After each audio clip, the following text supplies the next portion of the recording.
Hello everyone. আজিৰ এই ভিডিঅ'টোত সকলোকে স্বাগতম জনাইছো। বহুত happy feel and proud feel কৰি আছো। কিয়নো কালিৰ পৰা দেখি আছো নিউজত বা বহুতৰ ভিডিঅ দেখিছো যে অসমৰ বা বহুতৰ টুইটো দেখিছো মেইনলি টুইট দেখিছো। তো অসমৰ যিটো ল্যাঙ্গুৱেজ এছামিজ আমাৰ অসমীয়া ভাষাটোৱে ক্লাসিক্যাল ল্যাঙ্গুৱেজ পোৱাৰ যিটো স্বীকৃতি পাই গ'ল মানে মৰ্যাদা পাই গ'ল সক্ষম হৈছে। তো সেন্ট্ৰেল গভৰ্নমেণ্টে দিছে আগতে 6খন আছিল আৰু নতুনকৈ 5খন ল্যাঙ্গুৱেজক স্বীকৃতি দিলে ক্লাসিক্যাল ল্যাঙ্গুৱেজৰ মৰ্যাদা দিলে। তো তাৰে মাজত 5খনৰ মাজত আমাৰ অসমীয়া এছামিজখনো এখন।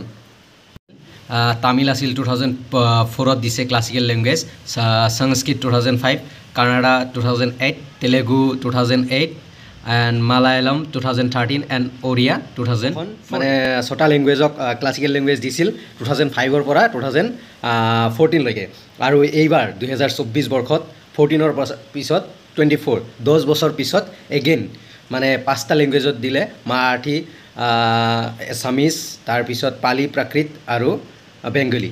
তো টোটেল 5টা ল্যাঙ্গুৱেজক দিলে টোটেল 11টা ল্যাঙ্গুৱেজ হৈ গ'ল এতিয়া ক্লাসিক্যাল ল্যাঙ্গুৱেজ। তাৰে মাজত 11টাৰ মাজত আমাৰ অসমৰ অসমীয়া এছামিজ অসমীয়া ভাষাটোৱে ক্লাসিক্যাল ল্যাঙ্গুৱেজ বা ক্লাসিক্যাল ল্যাঙ্গুৱেজৰ যিটো মৰ্যাদা সেইটো পাই গ'ল অলৰেডি। তো বহুত ভাল লাগিছে ভিডিঅ'টো বা নিউজটো যেতিয়া দেখিছোঁ বহুত ভাল লাগিছে যে পাব লাগে মানে অসমৰ যিটো কলা সংস্কৃতি বা ল্যাঙ্গুৱেজ বা আৰু বেলেগ GI টেগো পালে বহুত বড়োৰ 8টা আইটেমে GI টেগ পালে বড়োৰ। তো সেনেকুৱা বস্তু এটা হ'লে বহুত ভাল লাগে। তো এইখিনি আছিল আজিৰ ভিডিঅ'। আগতে 5-6টা আছিল এতিয়া আৰু 5টা বাঢ়ি গ'ল। তাৰে মাজত Asomiya Assamese language one of them. তো ভাল লাগিছে ক্লাসিক্যাল ল্যাঙ্গুৱেজৰ মৰ্যাদা পাইছে। তো পাব লাগিছিল পাইছে। থেংক ইউ ভিডিঅ'টো চোৱাৰ কাৰণে ইমানখিনি আজি থেংক ইউ।